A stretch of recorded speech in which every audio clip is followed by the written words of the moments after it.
Hey there, everybody. Patriot Pastor Anthony McDaniel. I'm not as regularly producing videos as I have in the past, but with all the recent news with Donald Trump and him being convicted on 34 counts in New York, I felt like I should bring some commentary. I'm up early on a Saturday morning and hope want to be really respectful because the gravity of what's happened is more important than some emotional outburst. So I just want to give you context.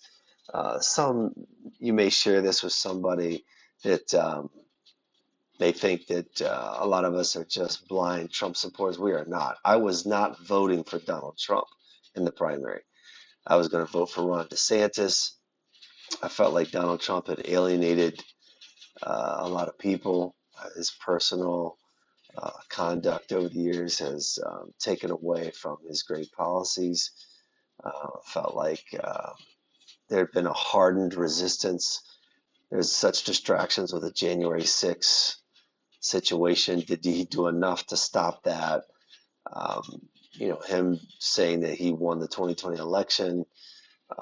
Those things are reasons why I was not going to vote for him. Some of you that are big Trump supporters may be upset with me, but I'm a guy who believes I want to simply have righteous leaders in authority. That's it. I'd be a Democrat tomorrow if their party platform lined up with scriptural views. I'm not loyal to anything but biblical worldview because I trust the Bible as a source for wisdom and direction for individual life, for marriages, for families, for communities, schools. So that's my perspective. And I want to talk a little bit about why I wasn't going to vote for Trump and why I'm going to vote enthusiastically for Trump.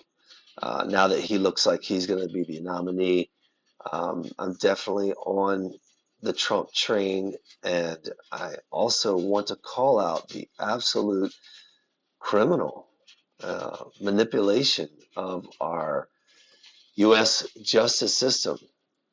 What the Democrats have done is incredible, actually. Um, they have basically said we want to take Donald Trump out, and we're going to find a charge to do that. And I want to read a quote from Dr. Wayne Grudem, who's a very highly respected theologian that I follow a lot. Actually, I have this book, uh, Politics According to the Bible. It's about this thick. I recommend it as if you want to really get an education from a biblical perspective on politics. Um, basically, um, what the Democrats have done, they have basically sought out a a crime. They wanted to do something to take him out, and it's absolutely intolerable what they've done. And I pray that the new Republican president, whether it's Trump or somebody else, I think it's going to be Trump is going to be the nominee. I don't know. This is such a fluid situation. Um, but the Department of Justice was used by the Democrats as a political weapon to persecute members of the other party. This is a practice followed in corrupt third world nations, but is a practice unworthy of this great nation. And no honorable president or a political party should tolerate its existence in the United States of America. There has to be accountability for what the Democrats did to Donald Trump. It doesn't, Donald Trump's personality, um, behavior does not justify what they did. Um, we could look at the current president. Joe Biden, it seems pretty clear that he used his influence to get things done. His son used that influence or used his office of vice president to get money from Ukraine specifically. Now we're in billions of dollars in support of them. And it's more than just supporting a country that's being threatened by Russia and being attacked by Russia. It seems to be more than that. And it's probably because Joe Biden is compromised. So I mean, and that's not conjecture. That's not me being attacking. That says a lot of evidence there. Why would Hunter Biden be on the board and be in a place of authority when he has no experience in the particular areas that he was placed in authority. There's if you're thinking, there's just not there's a lot of reason to hold Joe Biden accountable. The records thing, is having presidential records in his garage, and there's a whole lot there. So basically, the weaponization of our legal system by the Democrats is that they've got to be held accountable for that. If we put Joe Biden back in office, you think there's going to be accountability? So that's absolutely unacceptable.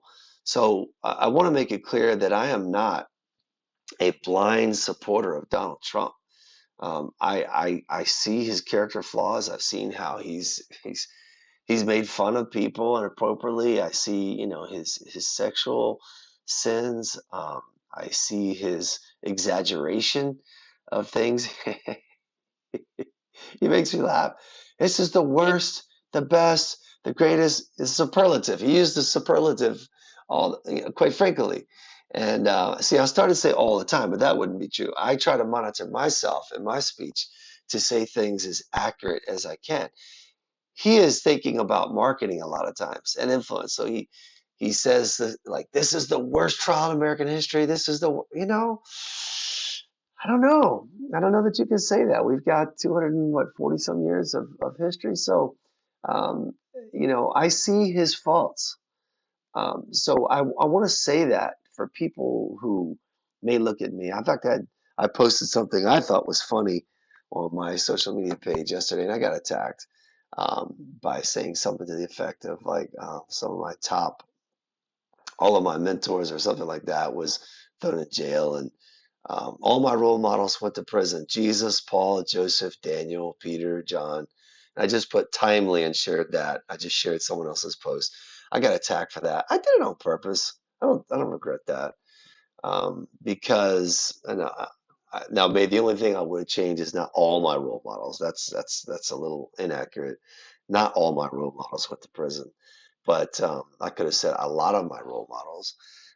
But I'm emphatically in support of Donald Trump um, right now because of what's been done to him.